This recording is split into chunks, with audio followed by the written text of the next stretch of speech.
They say the mind can't tell the difference between imagination and memory. But what if the imagination starts remembering things it never lived? That's where my story begins. My name's Ethan Hale, and 3 years ago, I learned that reality can whisper back when you start listening too closely. It was early October, the kind of night that feels like the world is holding its breath. I'd just moved to a small town on the edge of nowhere, a forgotten place called Dry Hollow. The rent was cheap, the neighbors silent, and the fog rolled in every evening like a living thing. I was there to write true horror stories, real encounters people sent me. I'd built a small following online. But in Dry Hollow, inspiration wasn't something I had to look for. It found me. The first story came from a woman named Mara. Her email was short: "He's in the walls again. I can hear him whisper my name." I thought it was a prank. Creepy submissions weren't new to me. But her address was in Dry Hollow, 2 streets from my rented house. That got my attention. I drove there the next morning. Her house looked abandoned. Gray siding, no curtains, and an old wind chime made of bones, or something that looked like bones. When I knocked, the sound echoed down the empty road. After a while, a woman opened the door, her eyes red like she hadn't slept in weeks. "You shouldn't have come," she said. Her voice shook, but not from fear, from exhaustion, maybe madness. I told her I was the writer she'd contacted. She stared at me like I'd said something offensive, then whispered, "He told me you'd come." The way she said it, I swear the air got colder. She led me inside. The walls were covered with pages. Torn out notebook sheets, every one filled with the same words written over and over: "He's behind the walls." Mara explained that for months she'd been hearing a man's voice in the house, soft at first, whispering from behind the dry wall. It said her name. Then it started repeating what she said. Then it started laughing. At night, she said, she could see shapes pressing against the wallpaper, outlines of hands, faces, moving as though something was inside the walls.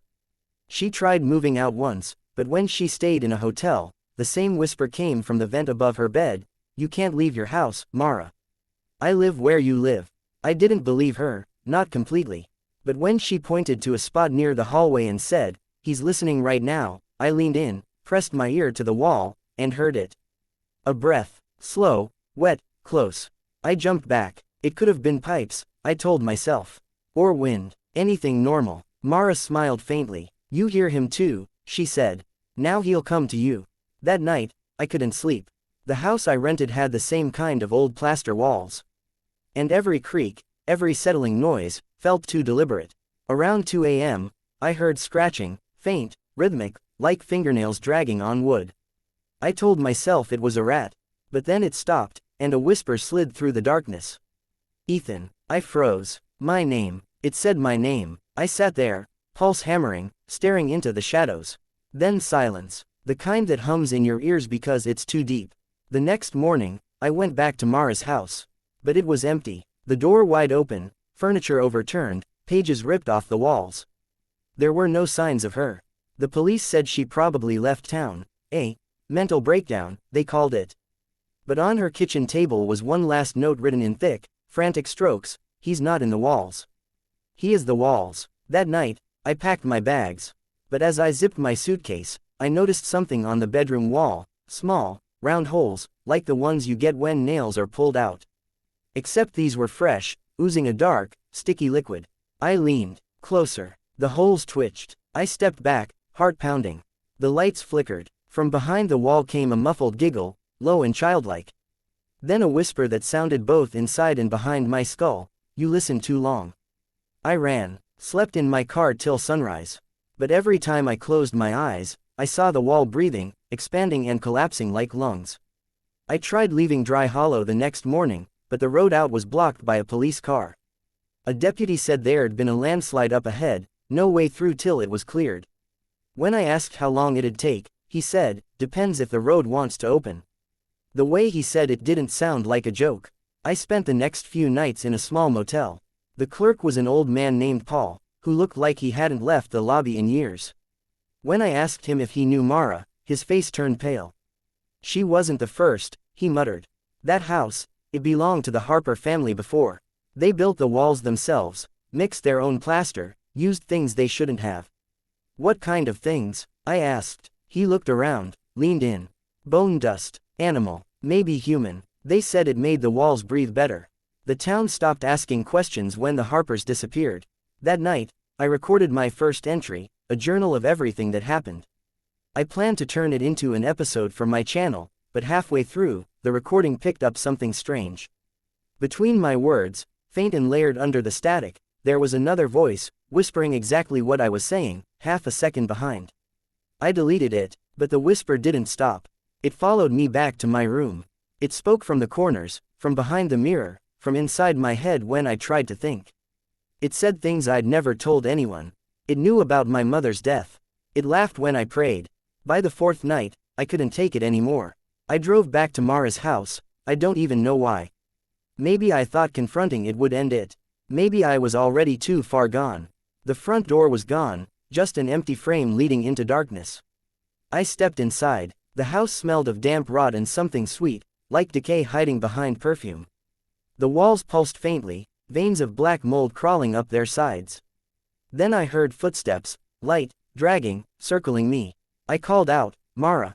No answer, only the sound of breathing, coming from everywhere. The wallpaper peeled slowly as if something underneath was pushing outward. Faces formed, twisted, human-like, whispering in unison. "You listened too long." I ran, but the door had vanished.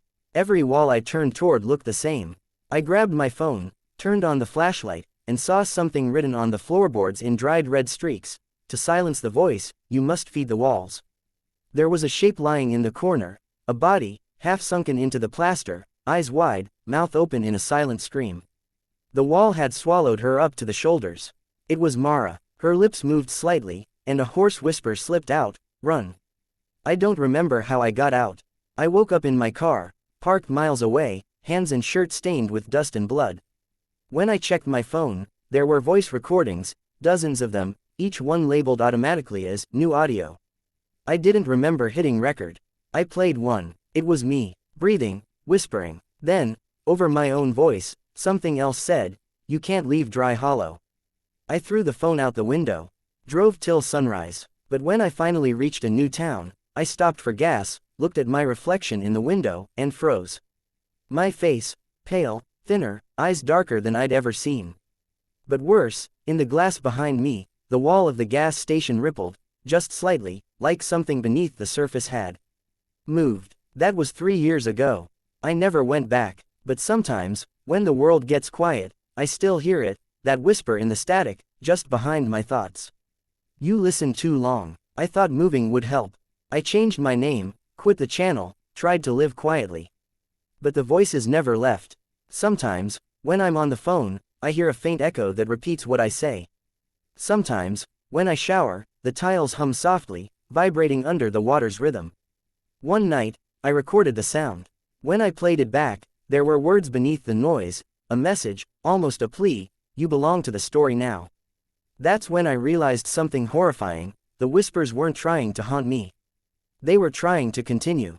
Like a contagion of sound, spreading from person to person.